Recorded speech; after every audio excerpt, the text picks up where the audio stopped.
రబ్బని తెలుగు కథలు. అందరికీ నమస్కారం. ఈరోజు మనం తెలుసుకోబోతున్న కథ మోసగాడు 3వ భాగం. ఇలా ఒకరోజు కళ్యాణి వేణుని కలుస్తుంది. వేణుగారు, సుప్రియ నేను చిన్ననాటి స్నేహితులం. తెలుసండి, సుప్రియ నాకు 2-3 సార్లు మీ గురించి చెప్పింది. సుప్రియ నాకు తెలిసినంత వరకు అజాగ్రత్త మనిషేమి కాదు. ప్రమాదం ఎలా జరిగిందండి? సుప్రియ నాతో చాలాసార్లు అంటుండేది, మన ఫ్యామిలీ మొత్తం ఎక్కడికైనా సరదాగా బయటికి వెళ్దామని. నాకు ఆఫీస్లో వర్క్ ఉండటం వలన కొన్ని రోజుల వరకు వీలు కాలేదు. తర్వాత వీలు చూసుకొని సిటీ బయట ఉన్న ఆహ్లాదకరమైన వాతావరణానికి వెళ్ళి ఉదయం నుంచి సాయంత్రం వరకు అక్కడే గడపాలి అనుకున్నాం. మధ్యాహ్నం అందరం భోజనం చేశాక లొకేషన్ చూద్దామని వెళ్తుంటే నేను ఆమెను హెచ్చరించాను, అటువైపు వెళ్ళడం అంత సేఫ్ కాదని. కానీ తాను నా మాట వినకుండా ఎత్తైన ప్రదేశానికి వెళ్ళింది. అనుకోకుండా తన కాలు జారింది. నేను తనని రక్షించడానికి నానా రకాల ప్రయత్నాలు చేశాను. సుప్రియ ప్రమాదవశాత్తు లోయలో పడి ప్రాణాలు కోల్పోయింది అంటూ వేణు కన్నీళ్లు పెట్టుకుంటాడు. సారీ అండి, జరిగిన విషయం గుర్తు చేసి మిమ్మల్ని బాధ పెట్టాను. పర్వాలేదండి, అయినా నేను అది మర్చిపోయే విషయమా? ఇంతకీ మీరేం చేస్తుంటారు? నేను డిగ్రీ పూర్తి చేశానండి. పీజీ చేద్దామనుకుంటున్నాను. మీ నాన్నగారు ఏం చేస్తారండి? మా నాన్నగారికి ఫ్యాక్టరీలు వ్యాపారాలు ఉన్నాయి. అప్పుడు వేణు ఇలా అనుకుంటాడు, నెక్స్ట్ మన చేతిలో మోసపోయే అమ్మాయి కళ్యాణే.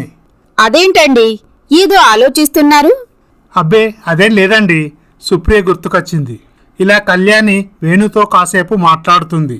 అప్పుడు కళ్యాణి స్నేహితుడైన ఇన్స్పెక్టర్ భరత్ వారిని చూస్తాడు.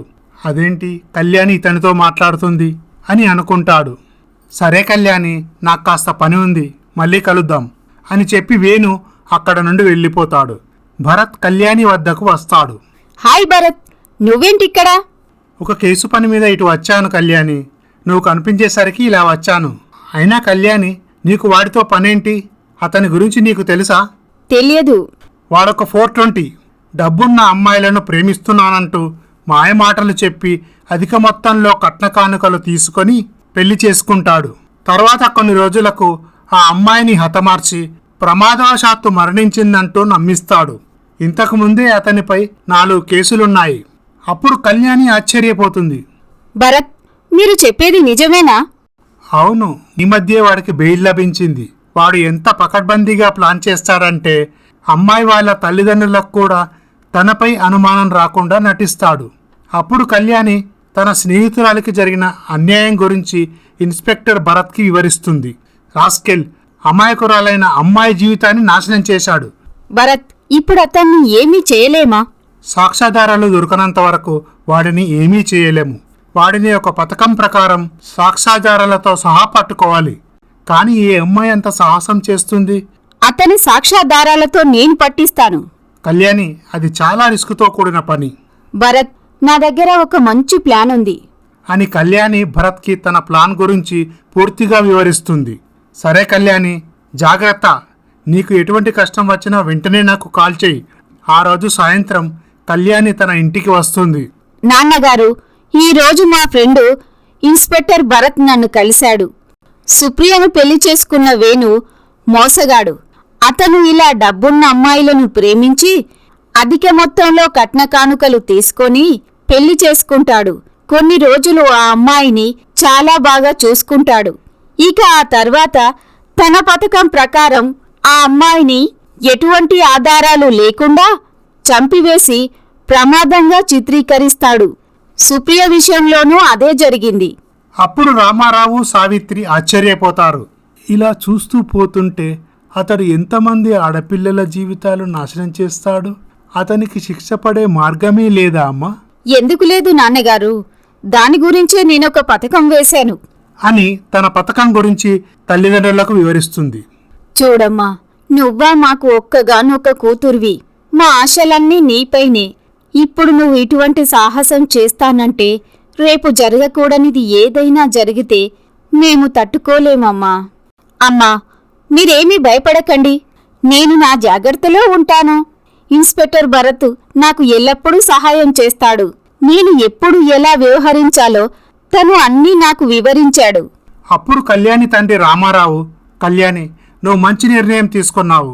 అదేంటండి, అదేదో కూరగాయల మార్కెట్కు వెళ్తున్నట్టు దాన్ని మీరు సపోర్టు చేస్తున్నారు? సావిత్రి, పిల్లలకు ధైర్యంగా ఉండటం నేర్పాలి, అంతేగాని భయం పిరికితనం కాదు. నా కూతురు మీద నాకు నమ్మకం ఉంది.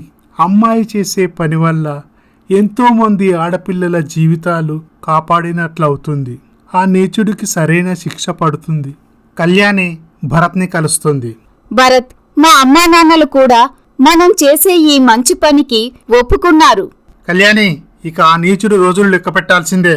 ఒక్క మాట, వేణు, రాజమ్మ, రాజు వీళ్ళు ముగ్గురు కలిసి ప్లాన్ చేస్తారు. కాబట్టి నువ్వు కొంచెం జాగ్రత్తగా ఉండు అని అన్ని విషయాలు కళ్యాణికి వివరిస్తాడు. ఇలా జరుగుతుండగా కళ్యాణి వేణును కలుస్తుంది. కళ్యాణి గారు, మీరేంటండి ఇలా వచ్చారు? మీరు ఎలా ఉన్నారో చూద్దామని వచ్చాను. ఎలా ఉంటానండి, సుప్రియ నన్ను ఒంటరి వాడిని చేసి వెళ్ళిపోయింది. అయినా వేణుగారు, సుప్రియనే తలుచుకుంటూనే మీ జీవితం నాశనం చేసుకుంటారా? మీరు తనను ప్రేమించి ఇష్టపడి పెళ్లి చేసుకున్నారు. తనకు ఎలాంటి కష్టం రాకుండా చూసుకున్నారు. అనుకోకుండా ప్రమాదవశాత్తు తను మరణించింది. అంత మాత్రాన మీరు తన గురించి ఆలోచిస్తూ జీవితం గడిపేస్తారా? అలా చేస్తే పైనున్న సుప్రియ ఆత్మ కూడా క్షోభిస్తుంది. మీకు వయసుంది, మంచి ఉద్యోగం, అనుభవించడానికి ఆస్తి ఉంది. మీరు మళ్ళీ పెళ్లి చేసుకోవచ్చు కదా. అది కాదండి, భార్య చనిపోయింది కదా, మళ్ళీ ఇప్పుడే పెళ్లి చేసుకుంటే సమాజం నన్ను చులకనగా చూడదు. అయినా ఈ సమాజం నీ గురించి 4 రోజులు మాట్లాడుకుంటుంది, ఆ తర్వాత మర్చిపోతుంది. మీలాంటి మంచి వ్యక్తిని పెళ్లి చేసుకోవడానికి అదృష్టం ఉండాలండి. నాదొక మాట, సుప్రియ గురించి ఆలోచించడం మానేసి మీరు కొత్త జీవితం ప్రారంభించండి. ఆల్ ది బెస్ట్ అని చెప్పి కళ్యాణి అక్కడ నుండి వెళ్తుంది. ఈ మాటలు విన్న వేణు చాలా సంతోషిస్తాడు.